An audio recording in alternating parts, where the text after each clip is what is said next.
This is definitely a much different video than I think what the channel's used to. I've done a lot of college videos and music, of course, which is still a huge part of my life, but I've got a new hobby that I wanted to make a video about because it's one of my favorite things that I've been able to do this year. It's a new hobby that I've started that I kind of saw on TikTok for the first time.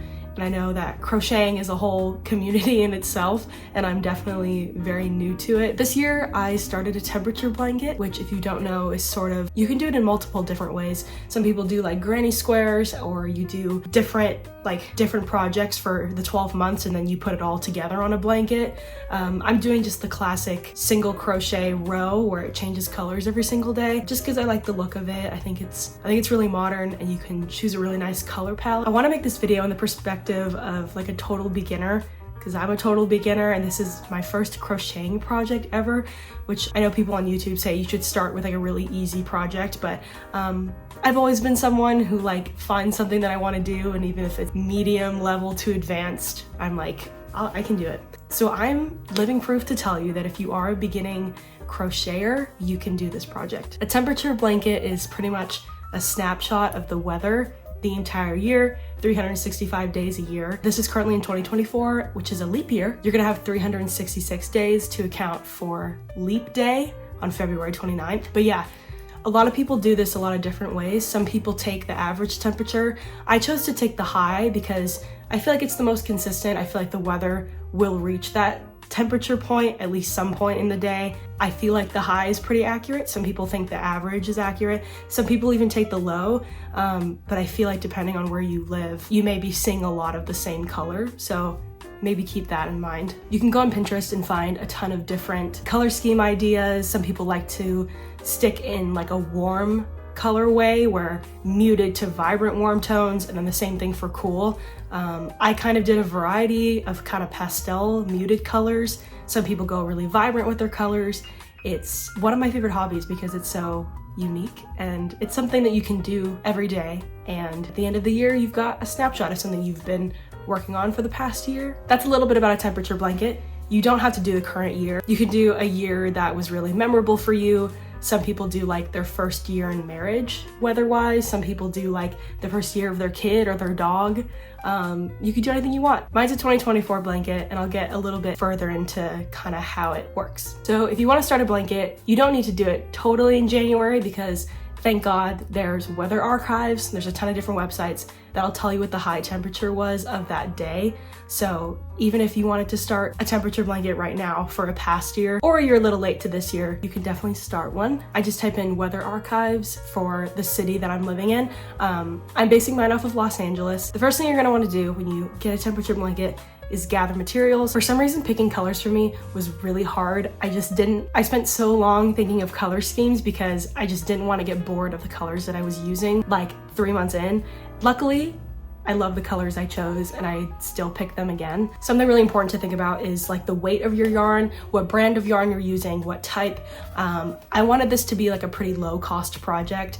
Since I'm not an avid crocheter, I didn't know if I would actually keep up with this. So I went for like Joann's standard big twist yarn. It's usually like always 40% off. One skein, which is like, I think in the yarn world, one ball of yarn, $4 and something cents. And like for New Year's, I got them each at $2.99, which was really crazy. So the yarn's pretty affordable.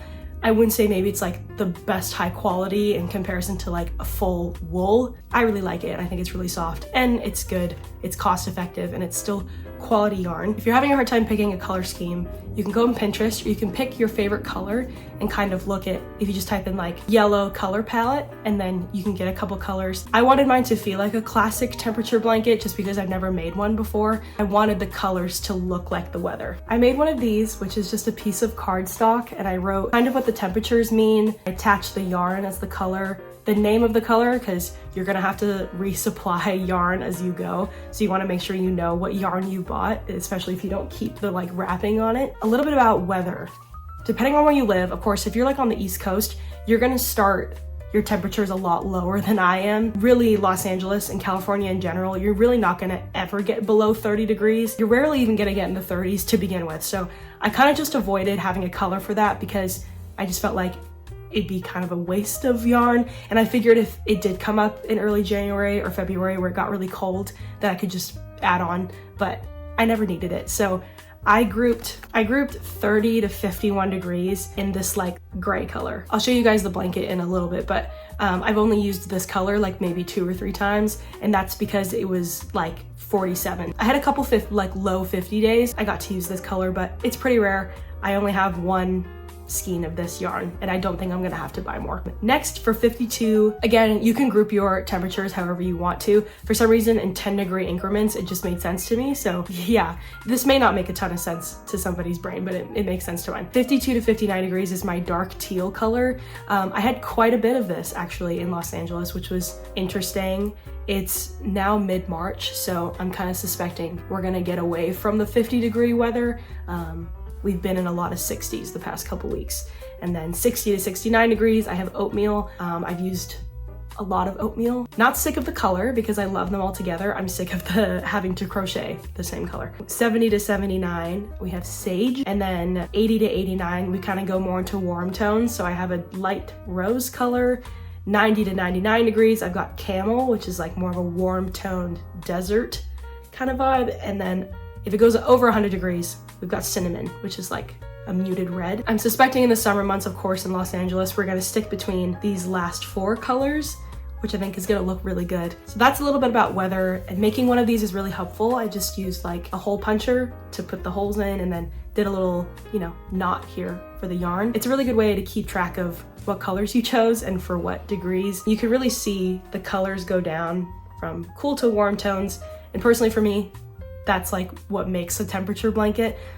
You could choose any colors you want, of course, but this makes sense to me as a beginner. This is the yarn that I've been using. It's the Joann's brand, the Big Twist. It's the Big Twist value yarn, and I got one of these for every color. For like the 60 to 70 degree weather, I currently have like 2 of each just because I run through it so quickly, and it's Los Angeles, it's like a lot of the same weather repeating as much as it's like, feels like it's changing. But anyway, this is the yarn that I've been using. As you can see, I'm on my second one of this one, and this one's already starting to run out a little bit. I'm very, very low on this color, but I haven't bought it again because I think we're not gonna have much 50-degree weather, at least until December-ish of the end of the year. What I love about this project as well is you don't need a ton of material. It seems like a lot, but when you're actually doing it, it's really attainable to do every single day, and you're not overwhelmed and consistently running out of materials where you feel like you're spending a lot of money on a project. I got this pair of scissors from Daiso for like $1, and these work really great, and that's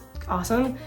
You're definitely gonna need one of these. You're definitely gonna need one of these needles where it's kind of larger at the top to fit the yarn through. This isn't like a how to crochet a temperature blanket video. I could make one of those if anybody wanted one of those. Not that it's super professional, but yeah, this has really helped because you're gonna have to weave your ends in every time you switch colors of yarn. You're gonna have excess that you need to weave back into the blanket, so this comes in really handy. And of course you need a crochet hook. I grabbed one with the wood on it at Joann's. It was like $2 more, and it's way more comfortable than just having the metal when you're doing this for long periods of time. The yarn I had gotten, and then kind of what people recommended to get that certain look of a temperature blanket that I'm looking for, is a 5mm hook. Yeah, mine's just a 5mm hook. It's pink. So that's all the material you kind of need for a temperature blanket. I'm gonna show you the blanket and talk a little bit more about how it's going.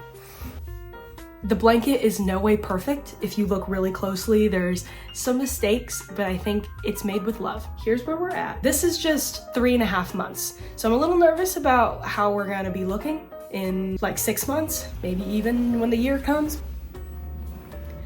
So kind of like I told you before, I've only been using like 70s, which is the green, 60 degrees, which is oatmeal, and then the dark blue, which is 50 degrees, high 50s.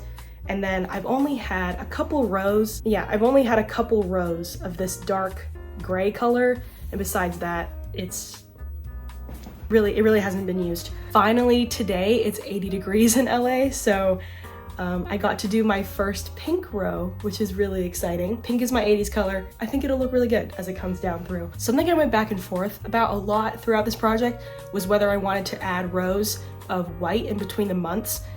Some temperature blankets look really cool without it, and it doesn't feel like it's totally broken up, but I decided that I wanted to add a row of white. So you can see it's January, and then February, and then March. Yeah, I think the white adds a lot of, it just breaks it up. I like the white. I wanted the white to stand out too, so I got a little bit thicker weight yarn so that when I only made one row of it, it just showed up probably more than the other ones would. So my white is a different weight of yarn. My edges are not perfect by any means. I eventually want to do a white border around the whole blanket, probably at the beginning of next year. I sort of don't know how to do that yet. I'll have to look up a tutorial on how to do that. I've been weaving my ends in as I go, and that's been a really good tip, because at the end, if you like leave all the ends out that you've been changing colors with, you're gonna have a lot of work cut out for you when you're probably already done working on the blanket for the year. Something that I could never find the answer to is how many chains did I make for the whole blanket. I have a queen size bed. I didn't need it to fit like side to side the whole bed, because that's a huge blanket, but it does fit on a queen size bed. Definitely like a standard like double bed it would fit. And I did about I think 270 chains total for each row.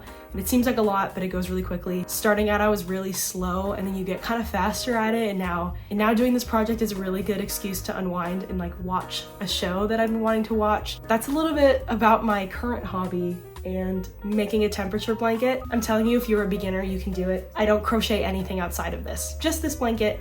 And doing a single row every day is something that you can really keep up with. I may be biting my tongue on that one, I don't know. It's been okay to keep up with, and it's awesome to see progress. And now when I'm crocheting it, it feels like I'm actually holding a blanket, which is nice, because before it just looked like a big long string and it was starting to curl and it was weird. I'm excited for the summer months just to, have some more color variety. Anyway, that's been my temperature blanket video. I'm sure I'm not the go-to person to make a tutorial about how to actually crochet, because I probably do some things wrong, but I got the basics of it, and maybe I'll make a video. If you're trying to pick up something that's just something you could be proud of at the end of the year that maybe isn't always work or career related, this is a super fun project. You can subscribe to the channel for some more random content like this. I'm in my post-grad life now, so maybe I'll kind of make a video about that and just my life here back in LA after living in Boston for 4 or 5 years. I'll have all the products listed down below as well.